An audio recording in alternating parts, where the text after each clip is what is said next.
নমস্কার বন্ধুরা, আজ আমি ঘুমজাইছি সালের ২০ আগস্ট ঢাকা শহরে সংঘর্ষের ঘটনা ঘটেছিল সে সম্পর্কে আলোচনা করতে চাই।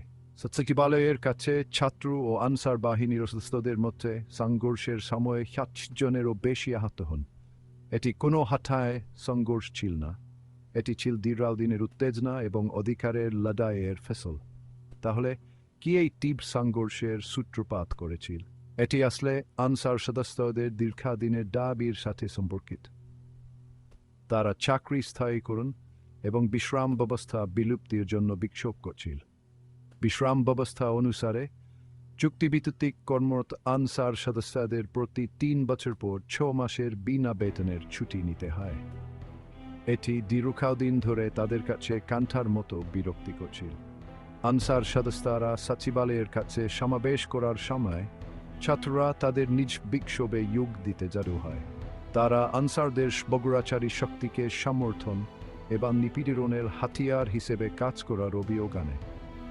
পরিবেশ উত্তেজনাপূর্ণ হয়ে ওঠে এবং ভুল বোঝাবুঝি দ্রুত বিশৃঙ্খলার রূপ নেয়। লাঠি হাতে ছাত্ররা ইট নিয়ে লড়াই করা আনসার সদস্যদের মুখোমুখি হয় এবং শীঘ্রই উভয় পক্ষ একটি নিষ্ঠুর সংঘর্ষে জড়িয়ে পড়ে। ঢাকা মহানগর পুলিশ এমনকি বাংলাদেশ সেনাবাহিনীকেও হস্তক্ষেপ করতে হয়। তারা জনতাকে ছত্রভঙ্গ করতে এবং শৃঙ্খলা পুনঃস্থাপন করতে সাউন্ড গ্রেনেড ব্যবহার করে। লাঠি ওইটুকু ছিল, আহত হওয়ার ঝুঁকি ছিল বেশি, নব্বই পরিস্থিতি ছিল বিশৃঙ্খল। আহতদের চিকিৎসা সেবা প্রদান করার চেষ্টা করতে গিয়ে প্রাথমিক চিকিৎসকরা হিমশিম খাচ্ছিলেন। পরবর্তীতে কর্তৃপক্ষ দ্রুত পদক্ষেপ নেয়। ঢাকা মহানগর পুলিশ সচিবালয়ের কাছে সব ধরনের সমাবেশের ওপর নিষেধাজ্ঞা জারি করে, আরও সহিংসতা রোধ এবং শান্তি বজায় রাখার আশায়। তবে এই নিষেধাজ্ঞা বিক্ষোভের অধিকার এবং নিরাপত্তা ও মত প্রকাশের স্বাধীনতার মধ্যে ভারসাম্য নিয়েও প্রশ্ন তুলেছে। ছাত্রদের কাছে এই সংঘর্ষ শুধুমাত্র একটি শারীরিক সংঘাত ছিল না, এটি ছিল তাদের কণ্ঠস্বর শোনার জন্য একটি লড়াই, যাকে তারা নিপীড়ন এবং স্বৈরাচার হিসেবে উপলব্ধি করেছিল, তার বিরুদ্ধে একটি লড়াই।